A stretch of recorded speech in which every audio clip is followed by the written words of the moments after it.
उत्तर प्रदेश में दूसरे चरण के लिए और उत्तराखंड के साथ साथ गोवा में भी वोटिंग जारी है और सभी सियासी दलों ने पूरी ताकत झोंक दी है जीत हासिल करने के लिए।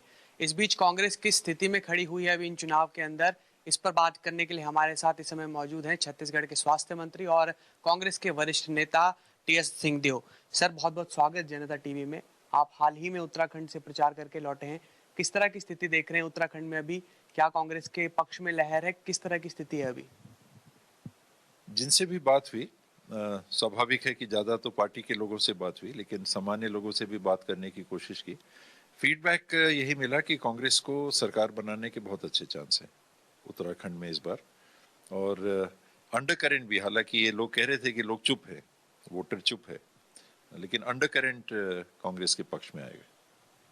अगर पिछले चुनावों की बात करें, चूंकि भाजपा को बहुत प्रचंड बहुमत जनता ने दिया था, अब उस लीड को किस तरह से आप देखते हैं कि इतना ज्यादा जो मार्जिन था, गैप था, उसको किस तरह से पाट पाएगी कांग्रेस पार्टी? 70 सीटों में कांग्रेस की 11 सीटें थीं, 2 सीटें इंडिपेंडेंट्स को मिली थी और 57 सीटें भाजपा के पास थी। इस बार स्पष्ट बहुमत कांग्रेस को मिलेगा, ऐसा फीडबैक मिल रहा था। जहां मैं था, 2 जिलों में लोगों से इंटरेक्ट मैंने किया। एक तो साहिब सिंह नगर में 9 सीटें हैं, 9 विधानसभा सीटें हैं, और नैनीताल जिले की 6 सीटें हैं। और उसमें विशेष करके लाल कुआं, जहां से हरीश रावत जी लड़ रहे हैं, वहीं मेरे को जाने के लिए वेणुगोपाल जी ने निर्देश दिए थे, डायरेक्शंस दिए थे। लेकिन लोगों से जो मुलाकात हुई, इन 15 सीटों में 10 से 11 सीटें कांग्रेस के पक्ष में आने की पूरी संभावना है। 6 में क्लियर कांग्रेस जीत रही थी, ऐसा फीडबैक था। 5 में कांग्रेस की बहुत अच्छी स्थिति थी और शेष 4 सीटों में कंटेस्ट में थी कांग्रेस। ऐसा नहीं था कि कांग्रेस जहां पीछे दिख रही है वहां एकदम ही पीछे है, वहां भी संघर्ष था। तो इसलिए मुझे जो महसूस हुआ कि मेजोरिटी, क्लियर मेजोरिटी कांग्रेस की आएगी।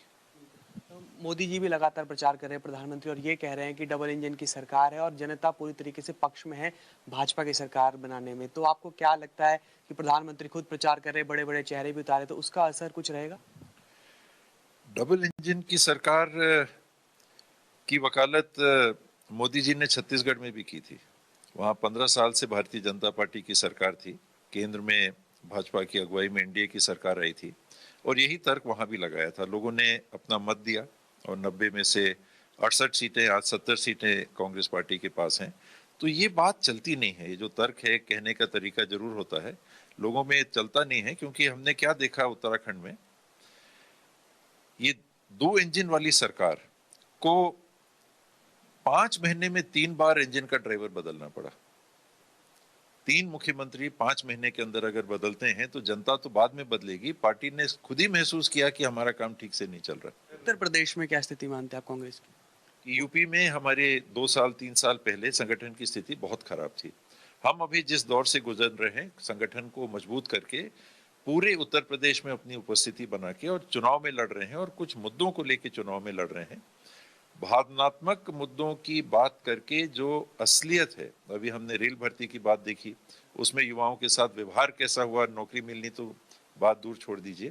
तो इन मुद्दों को सामने रख के महिलाओं की स्थिति यूपी में ऐसा लगता है कि देश की तुलना में और बदतर महसूस होती है। तो महिलाओं की स्थिति को सामने रख के और समाज में एक समरसता बना के कांग्रेस अपनी उपस्थिति दर्ज कर रही है। हर पार्टी जो चुनाव लड़ती है वो जीत के सरकार बनाने की जरूर सोचती है, लेकिन वास्तविकता उत्तर प्रदेश में कांग्रेस के लिए अभी संघर्ष की होगी, अपनी स्थिति को सुधारने की होगी।